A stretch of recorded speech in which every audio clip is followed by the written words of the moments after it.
அனைவருக்கும் வணக்கம். ஈரானை நோக்கி படை கிளம்பி இருக்குது நண்பர்களே. அமெரிக்க அதிபர் ட்ரம்ப் அமெரிக்கா இப்பொழுது ஈரானை நோக்கி படையெடுத்து சென்று கொண்டிருக்கிறது அப்படின்னு இன்றைக்கு அதிகாலையில் அறிவிச்சிருக்கிறாரு.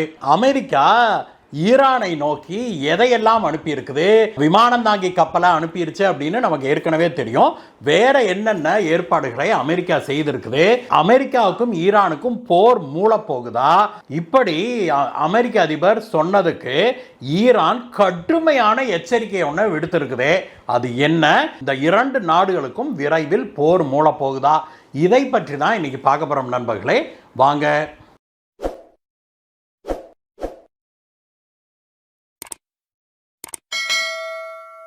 நண்பர்களே, நேற்றைய தினம் பாரத பிரதமர் திரு நரேந்திர மோடி அவர்கள் தமிழகம் வந்திருந்தார் இல்லையா. மதுராந்தகத்தில் நடந்த பொதுக்கூட்டத்தில் அவர் திமுகவுடைய கடைசி அத்தியாயம் எழுதப்பட்டு வருது, திமுகவுடைய ஆட்சி முடிவுக்கு வரப்போகுது, இனிமேலும் திமுக தமிழர்களை தொடர்ந்து ஏமாற்றி வர முடியாது அப்படின்னு சொல்லி ரொம்ப கடுமையாக விமர்சிச்சிருக்கிறாரு திமுகவை. இந்த விஷயம் தான் இப்பொழுது பயங்கர பரபரப்பாக பேசப்பட்டு வருது. அது மட்டும் இல்ல, நேற்று நடந்த பொதுக்கூட்டத்தில் தேசிய ஜனநாயக கூட்டணியுடைய அனைத்து கூட்டணி கட்சிகளுடைய தலைவர்களும் ஒரே மேடையில் கலந்து கொண்டது தமிழகத்தில் திமுகவுக்கு பெரும் சவாலாக அதிமுக தலைமையிலான தேசிய ஜனநாயக கூட்டணி விஸ்வரூபம் எடுத்திருக்கிறத தெளிவாக காட்டுது நண்பர்களே. அதிமுக தலைமையில் எடப்பாடி பழனிசாமி அவர்கள் பெருமளவில் அந்த கட்சியை கட்டுக்கோப்பாக கொண்டு போயிட்டு இருக்கிறாரு அப்படிங்கிறத நாம பார்த்து கொண்டிருக்கிறோம்.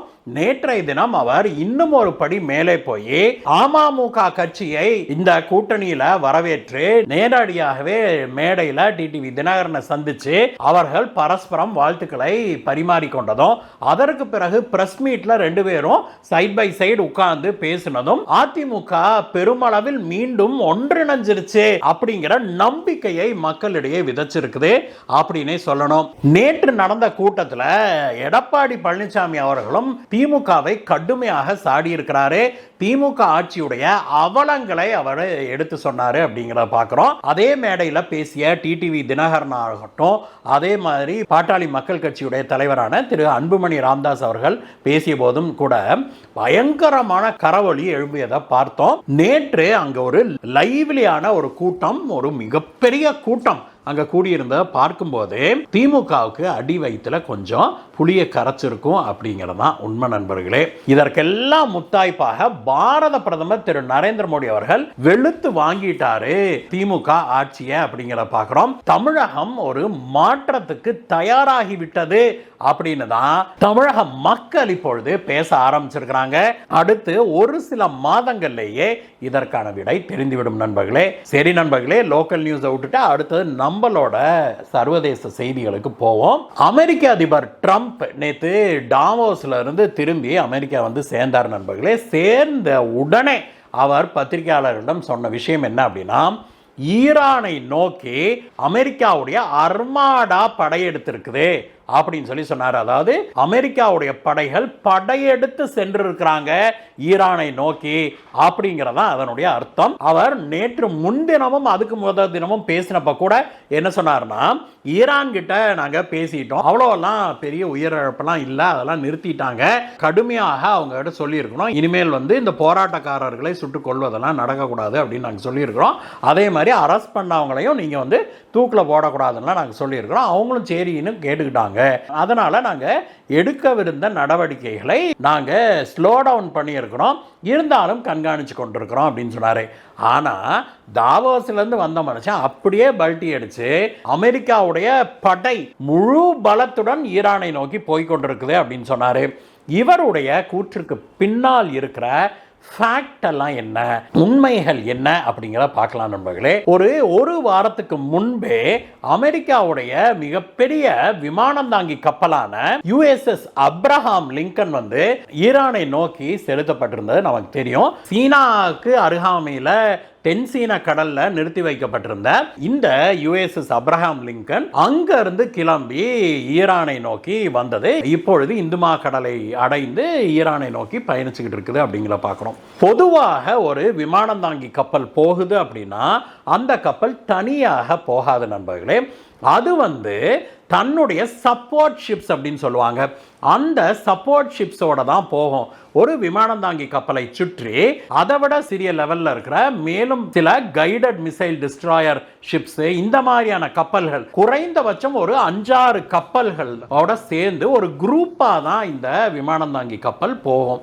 இதுதான் வழக்கம். அப்படித்தான் இந்த USS அப்ரஹாம் லிங்கனும் ஈரானை நோக்கி போயிட்டு இருக்குது. இதுல இப்ப நமக்கு கிடைச்சிருக்கிற புதிய தகவல் என்ன அப்படின்னாக்க, அமெரிக்கா மத்திய கிழக்கு முழுவதும் கிட்டத்தட்ட 40 இடங்களுக்கு மேல தன்னுடைய ராணுவ தளங்களை அமைத்திருக்குது. ஏற்கனவே ஈராக்ல, சவுதி அரேபியால, UAEல, சிரியா, யமனு, ஒரு நாடு விடாம அந்த பகுதி ஊரா தான் பேஸ் வச்சிருக்குது. அந்த பேஸ்கள் எல்லாம் இப்பொழுது பாதுகாப்பை பலப்படுத்தி இருக்கிறாங்க அப்படின்னு சொல்லப்படுது. அது மட்டும் இல்ல, ஈரான் இருக்குது இல்லையா, ஈரான் பயங்கரமான ஒரு மிசைல் பவர் அப்படின்னே சொல்லலாம். அதிநவீன பயங்கர சக்தி வாய்ந்த ஏவுகணைகளை உருவாக்கி வச்சிருக்கிற ஒரு நாடு இந்த ஈரான். ஒருவேளை அமெரிக்கா ஈரானை தாக்குச்சுன்னா ஈரான் மிசைலை விட்டு அமெரிக்காவையும் இஸ்ரேலையும் தாக்குவதற்கான வாய்ப்புகள் இருக்குது. அப்படிங்கிறதுனால அமெரிக்காவுடைய ராணுவ தளங்களை எல்லாம் இப்பொழுது ஏர் டிஃபென்ஸ் சிஸ்டத்தை ஆக்டிவேட் பண்ணியிருக்கிறாங்க அப்படின்னு அமெரிக்காவிலிருந்து வெளிவருகிற செய்திகள் சொல்லுது. இதோட நிறுத்தாம இந்த விமானம் தாங்கி கப்பல் வருது இல்லையா, அந்த விமானம் தாங்கி கப்பல் மேலேயே ஒரு மிசைலை போட்டா அப்ப என்ன பண்றது? கரெக்டா? அதனால விமானம் தாங்கி கப்பலோட மேலும் சில கைடட் மிசைல் டிஸ்ட்ராயர் கப்பல்களை அனுப்பி இருக்குது அமெரிக்கா அப்படிங்கிற செய்தியும் இப்பொழுது வெளியாகி இருக்குது. USS அப்ரஹாம் லிங்கனை நோக்கி ஈரான் ஏவுகணையை செலுத்தினா அதை வானிலேயே கண்டறிஞ்சு அழிப்பதற்கு ஏதுவாக அந்த அதிநவீன டெக்னாலஜியை கொண்ட கைடட் மிசைல் டிஸ்ட்ராயர்களை, அது மட்டும் இல்ல ஏர் டிஃபென்ஸ் ரேடார்களையும் கொண்டிருக்கிற அதிநவீன பெரிய பெரிய கடற்படை கப்பல்களை இந்த USS அப்ரஹாம் லிங்கனுக்கு காவலுக்கு அமெரிக்கா அனுப்பி இருக்குது அப்படின்னு சொல்றாங்க. இதெல்லாம் பத்தாது அப்படின்னு அமெரிக்காவுடைய தளங்கள் இருக்கு இல்லையா, பிற நாடுகள்ல இருக்கிற ராணுவ தளங்கள் இருக்கு இல்லையா, அந்த தளங்கள்ல ஏவுகணைகளை தயாராக அமெரிக்கா வைத்திருக்குது அப்படிங்கிறாங்க. இது பத்தாது அப்படின்னு இப்போ சமீபத்தில் ஈரான் மேல போய் பாம்பு போட்டுட்டு வந்தாங்க இல்லையா, அவங்களுடைய ஸ்டெல்த் பாம்பர் வச்சு அந்த விமானங்களை இந்திய பெருங்கடல்ல இருக்கிற டியாகோ கார்சியா அப்படிங்கிற ஒரு தீவுல அமெரிக்காவுக்கு ஏர்பேஸ் இருக்குது.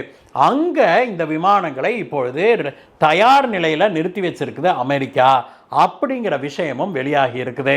ஆக ஈரானின் மீது ஒரு முழு அளவிலான தாக்குதலை நடத்துவதற்கு அமெரிக்கா தயாராகி வருது அப்படிங்கிறது தெளிவாகுது. இந்த விஷயம் வெளியான உடனே ஈரான் அமெரிக்காவுக்கு கடுமையான எச்சரிக்கையை விடுத்திருக்குது. எங்க மேல தாக்குதல் நடத்துனீங்கன்னா ஒரு சின்ன தாக்குதலாக இருந்தாலும் அது ஒரு போர் செயலாக தான் கருதப்படும். அதற்கு பிறகு நாங்க என்ன செய்வோம் அப்படின்னு எங்களுக்கே தெரியாது. உலகத்தையே அழிக்கிறது கூட நாங்க தயங்க மாட்டோம். அமெரிக்காவையும் இஸ்ரேலையும் இருக்கிற இடம் தெரியாம பண்ணிவிடுவோம் அப்படின்னு ஈரானுடைய வெளியுறவுத்துறை அமைச்சர் அமெரிக்காவுக்கு எச்சரிக்கை விடுத்திருக்கிறாரு. இந்த 2 நாடுகளுக்கும் ஏற்பட்டிருக்கிற உரசல், அமெரிக்கா போர்க்கப்பலை அனுப்புறது, ஈரான் நான் தயாரா இருக்கிறேன் திருப்பி அடிக்கிறதுக்குன்னு சொல்றதெல்லாம் உலக அளவுல பெரும் பதற்றத்தை ஏற்படுத்தி இருக்கு நண்பர்களே. இதனால இந்த மத்திய ஆசிய நாடுகள் இருக்குது இல்லையா, சவுதி அரேபியா, கத்தாரு, UAE, அந்த நாடுகள் எல்லாம் இருக்குது இல்லையா, அந்த நாடுகள் எல்லாவற்றுக்குமே போகிற விமானங்களுடைய எண்ணிக்கையை விமான நிறுவனங்கள் கணிசமாக குறைச்சிருக்கிறாங்க. பல விமான நிறுவனங்கள் விமான போக்குவரத்தை அறவே நிறுத்திவிட்டாங்க அப்படிங்கிற செய்தியும் இப்பொழுது வெளியாகி இருக்குது. இதையெல்லாம் பார்க்கும்போது இந்த மழை வருவதற்கு முன்னாடி கருமேகங்கள் சூழ்கிறத போல போர் ஏற்படுவதற்கு முன்னாடி அந்த பகுதியில் இப்பொழுது ஒரு இருள் சூழ ஆரம்பிச்சிருக்கிறது நமக்கு தெளிவாக தெரியுது நண்பர்களே. ஆனால் ட்ரம்ப்பை பற்றி நமக்கு தெரியும். மனுஷன் அடுத்த நிமிஷம் என்ன செய்வார் நம்மளால் ப்ரெடிக்ட் பண்ண முடியாது இல்லையா. அதனால் அவர் என்ன செய்வார், ஈரானை அடிப்பாரா, போர் மூலமா அப்படிங்கிறத யாராலையுமே துல்லியமாக கணிக்க முடியலை. அதே சமயத்தில் மேற்கத்திய நாடுகள், குறிப்பாக சவுதி அரேபியா, கத்தாரு போன்ற நாடுகள் எல்லாம் அமெரிக்காவின் மீது கடுமையான அழுத்தம் கொடுத்து வர்றாங்களாம். இந்த மாதிரி நீங்கள் ஈரானை தாக்கக்கூடாது, தாக்குனீங்கன்னா எங்களுடைய நாடுகள் எல்லாமே பெரிய அளவில் பாதிக்கப்படும், அதனால் நீங்கள் ஈரானை தாக்கக்கூடாது அப்படின்னு சொல்லி அவங்க கேட்டு வருவதாக தெரியுது. ஆனால் ட்ரம்ப் வந்து என்ன சொல்கிறாரா, அவங்களுக்கு கிடைச்ச தகவலின்படி 5000க்கும் மேற்பட்ட மக்களை ஈரான் வந்து கொன்றுச்சு, 5000க்கும் மேற்பட்ட அப்பாவி மக்களை எந்த ஆயுதமும் ஏந்தாத அங்க தெருவில் இறங்கி ஆர்ப்பாட்டம் செய்து கொண்டிருந்த மக்களை 5000க்கும் மேற்பட்டவர்களை கொன்னுருச்சு, சுட்டு கொண்டிருக்குது ஈரான் அப்படிங்கிற செய்தி தங்களுக்கு கிடைத்திருப்பதாகவும், இதனால தான் ஈரானின் மீது கடும் சினம் கொண்டிருப்பதாகவும் அமெரிக்க அதிபர் ட்ரம்ப் சொல்லியிருக்கிறாரு. அதனாலேயே நான் வந்து ஈரானை தாக்க போகிறேன் அப்படின்னு அவர் சொல்லியிருக்கிறாரு. அடுத்த சில நாட்களில் இது என்ன ஆகும் அப்படிங்கிறத நமக்கு தெரியும் நண்பர்களே. இந்த வீடியோவை பற்றிய உங்களுடைய கருத்துக்களை சொல்லுங்கள் நண்பர்களே. மீண்டும் உங்களை வேறு வீடியோ சந்திக்கிறேன் கைஸ். Bye bye.